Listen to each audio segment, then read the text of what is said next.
Hey there, welcome to the DFS Build NBA edition. I'm Kevin Roberts, getting ready to go over this main slate at DraftKings. It's 11 games, so if you didn't like how things went a couple days ago on the 10-game slate, well, brace yourself for a repeat, because it could be something like that. I just think it's going to be totally a stars and scrubs kind of night, unless we randomly get Jokic and or Luka ruled out, which you can never know for sure. But the goal here is to help you out, go through each position and point you to the best plays of the slate. Things are going to change greatly between now at 1:18 Central and lock. And if you want to get ahead of the curve there, you can join our free Discord and chat with everybody in there, and also get access to our core plays over at Patreon. You can find the links to all that at the bottom of this video. All right, let's get to it right away. Luka Doncic leading the way, 10 or 12.5K. He is not cheap. No doubt about it, but we know he has monster usage with no LeBron there. And the matchup with Denver is pretty good. In 2 games against the Nuggets, 59 fantasy points per game. And obviously, I would anticipate pushing 70 here against Denver. So I think he's worth every dollar. And the other issue is there's just not a lot of studs at the position below that feel good. I think the first one you would look at is Cade. 9.9K feels a little bit discounted for Cade for sure. Last game out, if this can load, 41 fantasy points, not great last 2 games.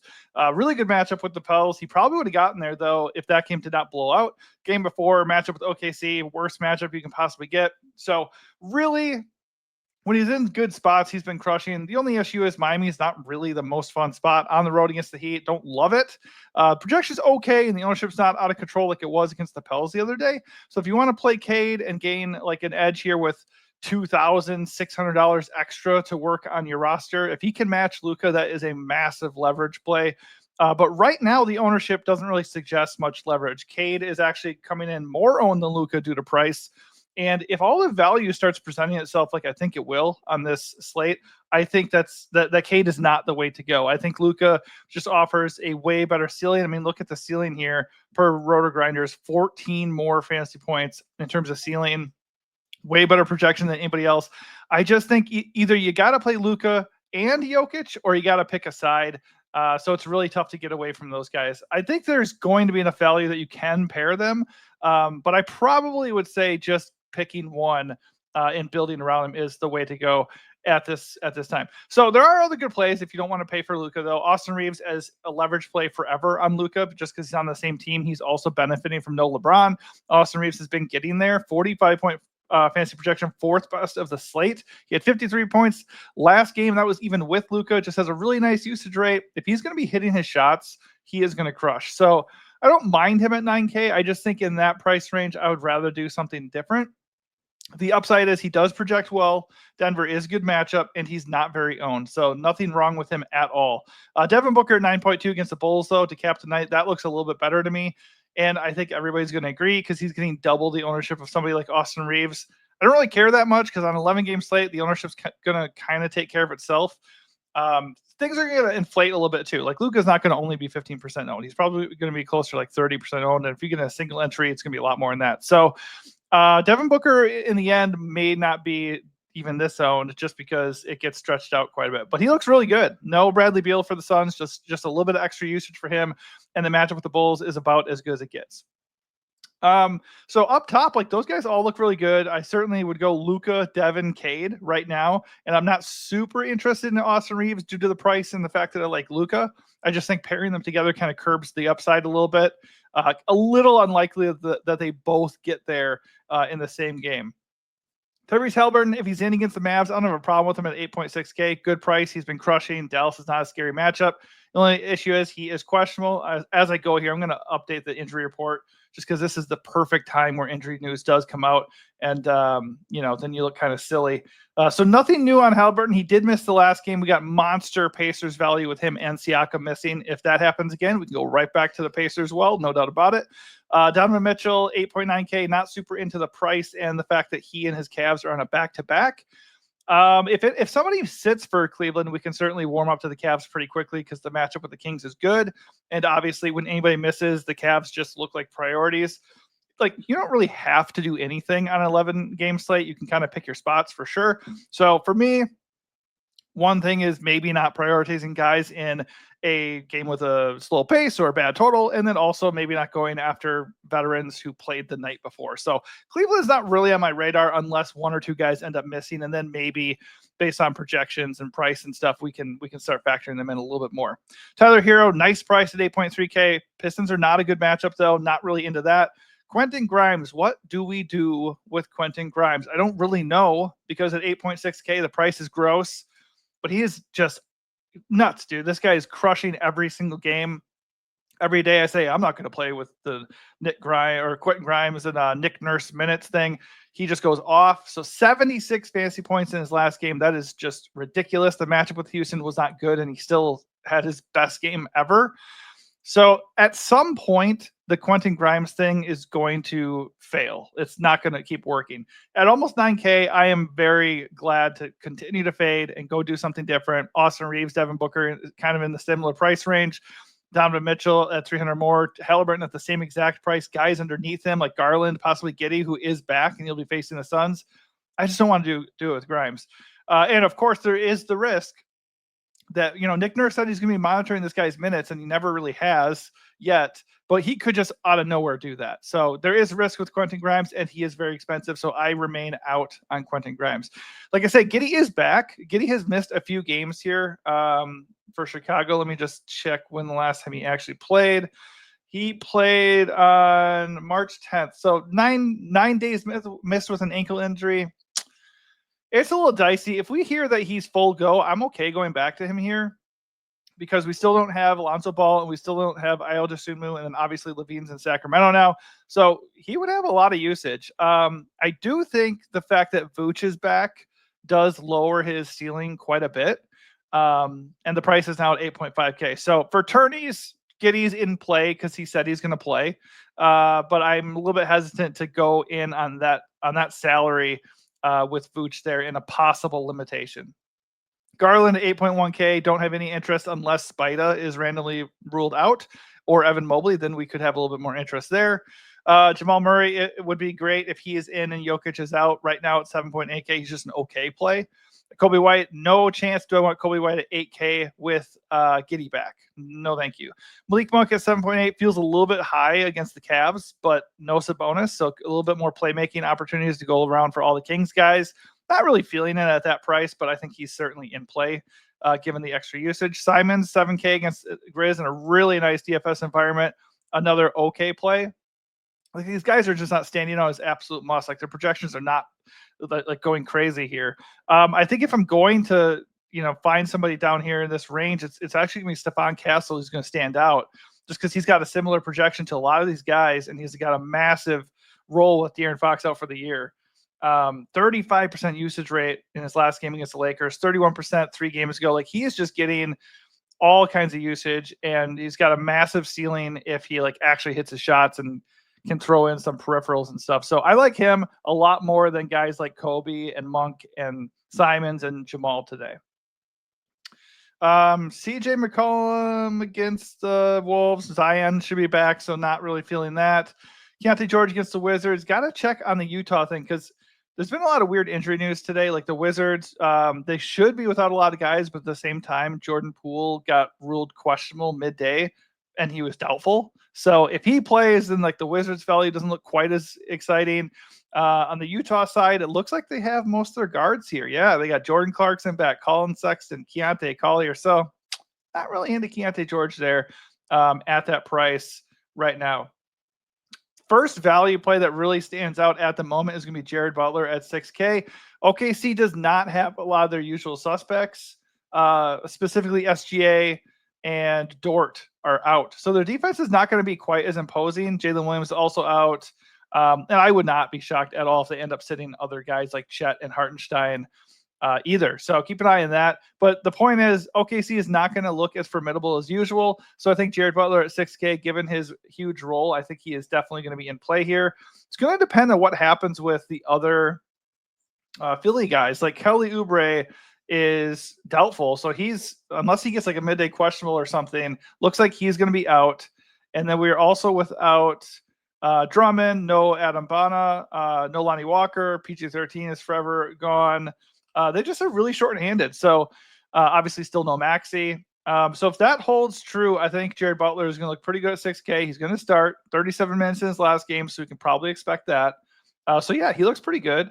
Miles McBride against the Spurs, I don't hate it. 5.6K. We know he's going to push for 40 minutes if the game stays close and still no Brunson. Do not mind that whatsoever. Right now, Butler's like doubling him up in ownership. So if you want to go get Miles McBride at $400 less and way less owned and similar projection, I think that looks pretty good.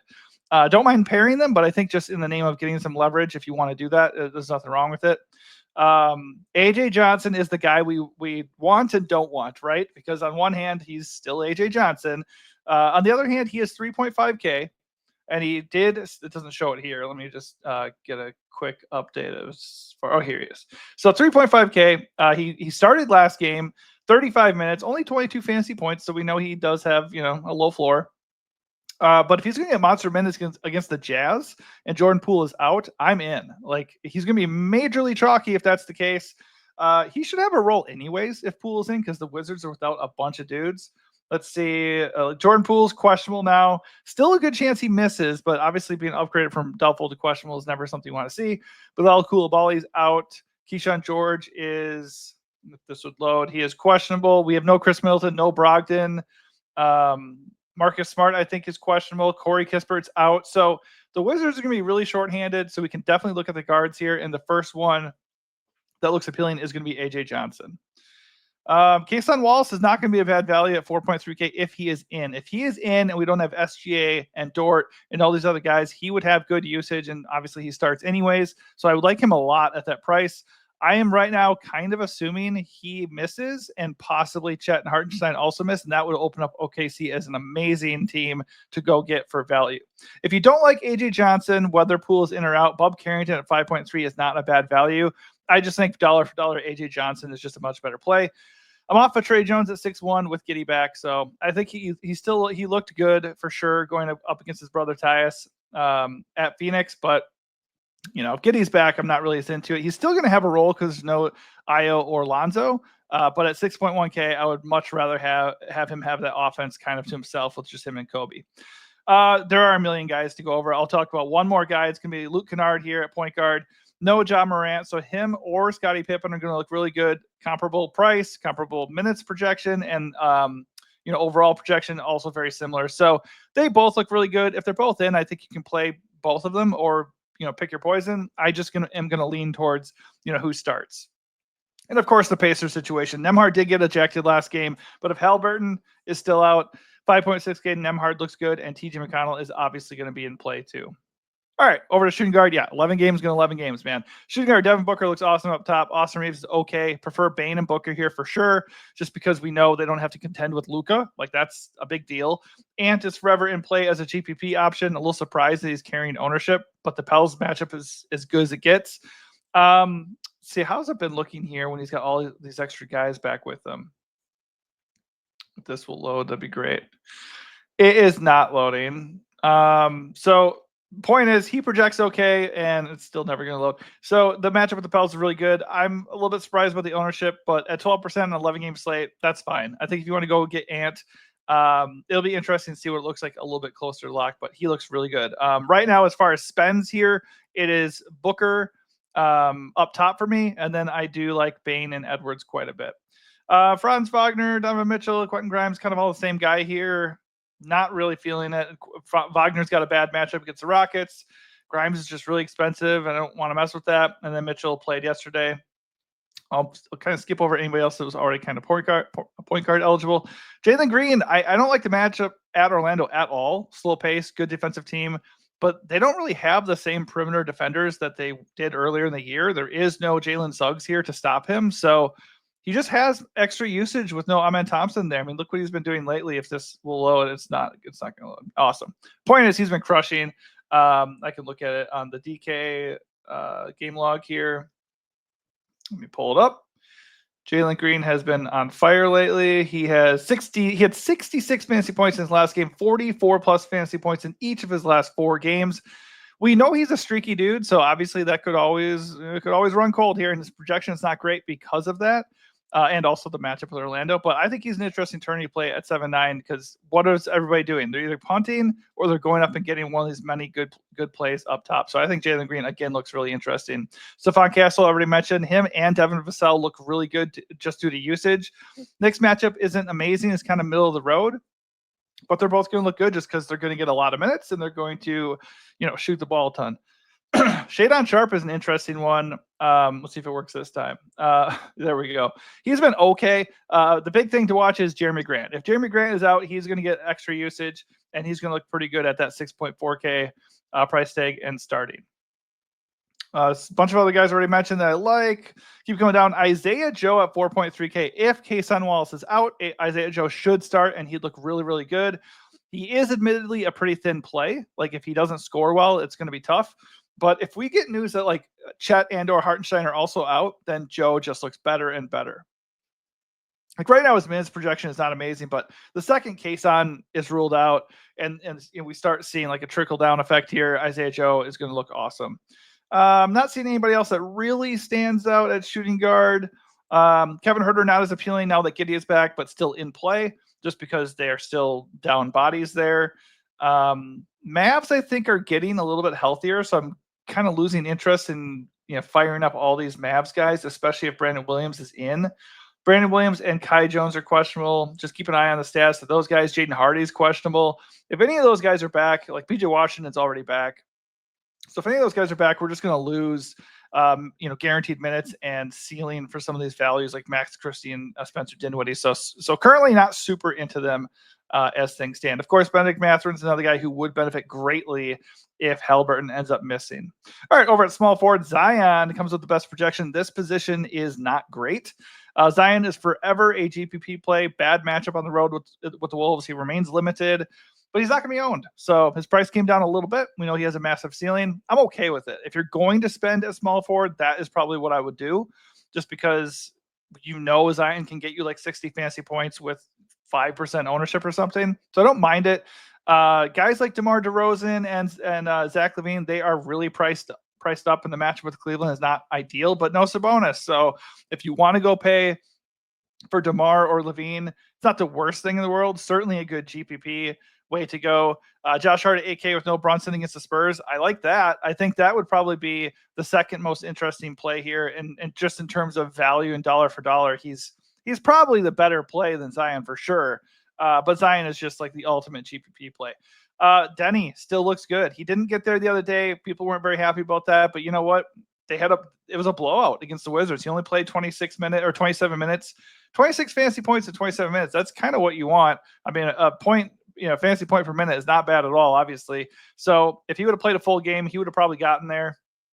No issue going back to the well with him in a really good spot against Memphis here. Nice projection. Price hasn't gone up too much. Right now, dollar for dollar, if Jeremy Grant is out, I do prefer Shadon Sharp, but I still like Denny quite a bit and don't mind getting to him. OG, don't love the 7K price tag. I prefer Mikal Bridges by a lot. 6.3, $700 cheaper.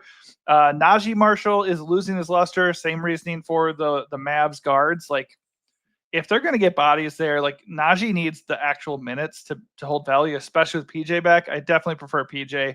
PJ played 32 minutes. They said it's going to be limited. That's not limited to me. So if PJ's minutes are going to go up, Najee he's just not as exciting of a play at all.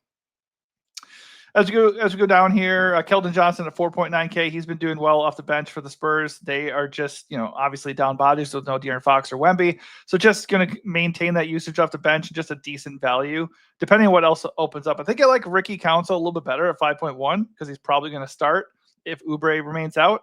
And if he starts at 5.1, we can feel pretty good about him getting big minutes. That really hasn't been the case lately, but I do not mind playing him at that price. Not a core play by any means right now, but I think he would still be on my radar for sure. Champagny for the Wizards, depending on who they have. He also will look decent again at 5.4K. His minutes were down the last game, but he played 30, 32, and 39. If he starts and he has a clear path to 30-plus minutes, he will look decent. And keep an eye on the Utah situation. Obviously, Jazz in general will look good against the Wizards. They have all their guards back, but they don't have all their bigs. Let me check and see who's actually available right now. We know John Collins and Lauri Markkanen are out. So Bryce Sensabaugh naturally is going to look okay here. I thought Walker Kessler was out, but now it looks like he's in. So he was rested in the last game. No, he played on the 17th. Right? He was supposed to be out. Yeah, he was originally ruled out, and now he's in. So that is dicey. In theory, Walker Kessler would be an amazing play against the Wizards, but now I don't really trust that. I think Bryce is okay at 4.3K with those other guys out, but maybe not a guy we absolutely have to play. All right, moving over to power forward. I think Bryce is also eligible there, but not that Bryce is some amazing play. KD has been really bad, but his price has come down. So 9.1K KD against the Bulls, who are a really good matchup. I certainly have no issue getting to that. This just isn't loading, so I'm going to stop clicking that.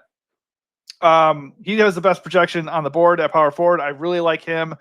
You kind of just pick your spot, him and Booker. I don't think I'm going to play them together, even though you totally can. I just, on 11-game slate, I want to maximize my ceiling, and that's not the way you do it. Paolo Banchero, he's been really good, but Houston's not a good matchup, so I'm just going to fade that. I would rather go down to KD or go all the way down further to Zion or way down to JJJ. And then there's Chet. So JJJ looks great. No Ja. Him and Bane look awesome. Once again, I kind of just prefer the savings with JJJ, but nothing wrong with Bane either.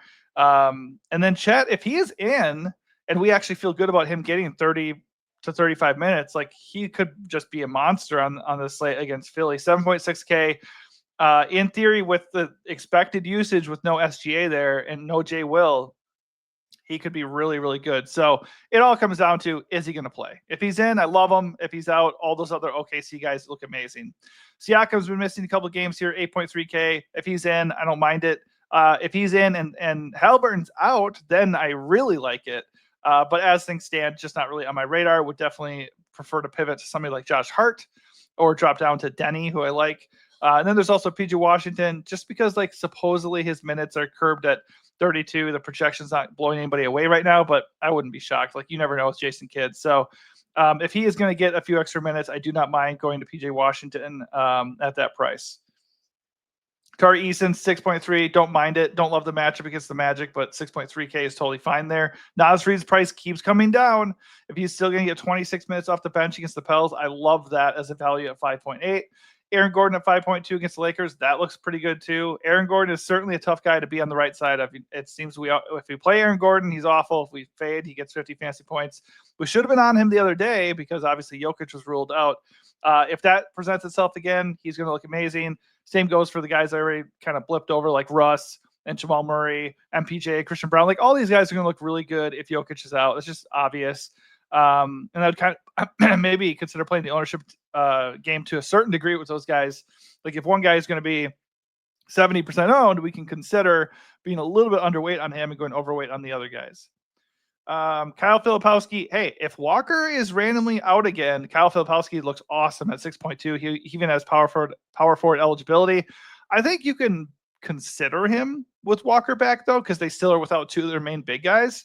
So 6.2, that'd be okay. But Walker being out would make him an absolute smash to me.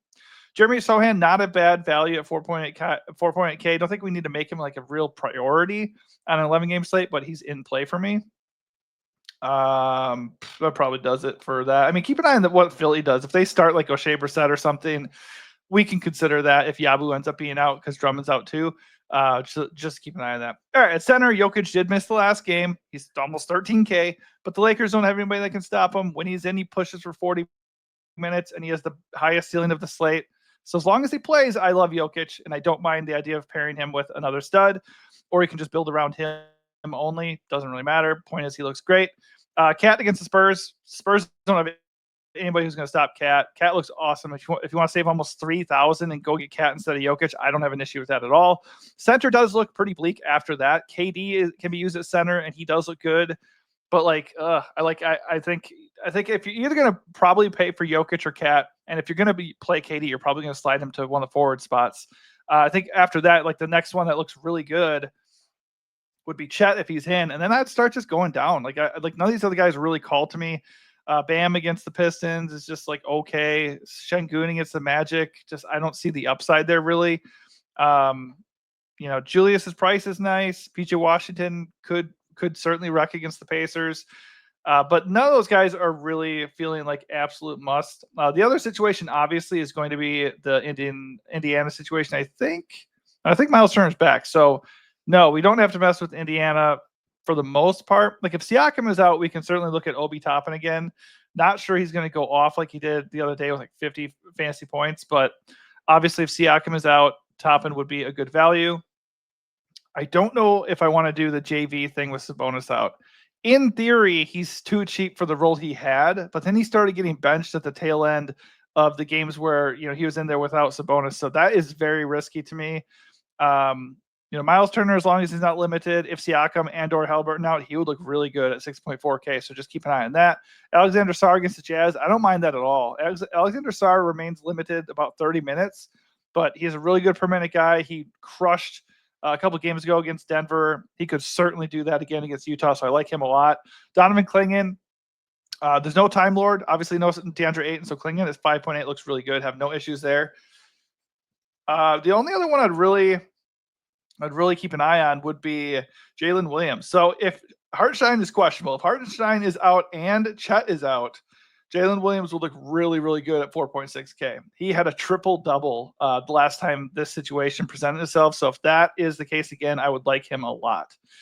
Tristan Vukovic, he was projecting really well early on, and he's actually been really good lately. So it's really tough to know what to expect with him. But the minutes really aren't there.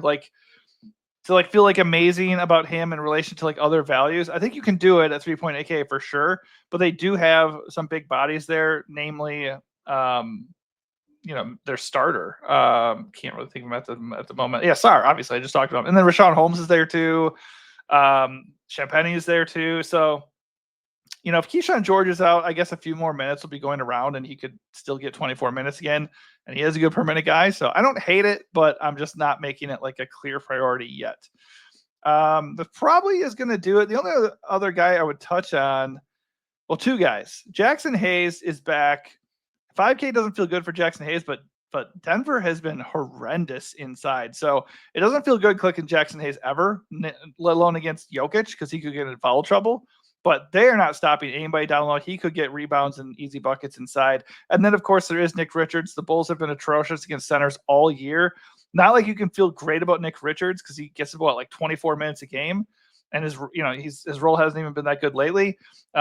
He did miss some time with an injury too, so that could be factoring into it a little bit. But if he starts, if he keeps starting and we feel good about his minutes, I don't think he's the worst value at 4.2. All right, that is going to do it overall position by position. This just feels like a stars and scrubs slate. It's 11 games. We have Luka, we have Jokic, we have Cade, we have Cat. We have enough guys to pay up for here. I think one thing for sure is going to be obviously monitoring who's out and what the starting lineups are looking like. The big one for me is going to be OKC. If Chet and Hartenstein are out, OKC is just fire up city. I want to go get the Thunder for sure. And then if Poole is out and we can play AJ Johnson and some of these other punts that are really cheap, then we can entertain a full Luka Jokic stack. And if that's chalky, then so be it. And we just get different in other ways. But the other thing really is obviously it's early still. We still have time. So the best way to take advantage of the news and everything is to come into our Discord and talk shop with other people, other like-minded individuals, and then also hop over to our Patreon and get access to our core plays to help set you up for success. All right, thanks for watching and good luck.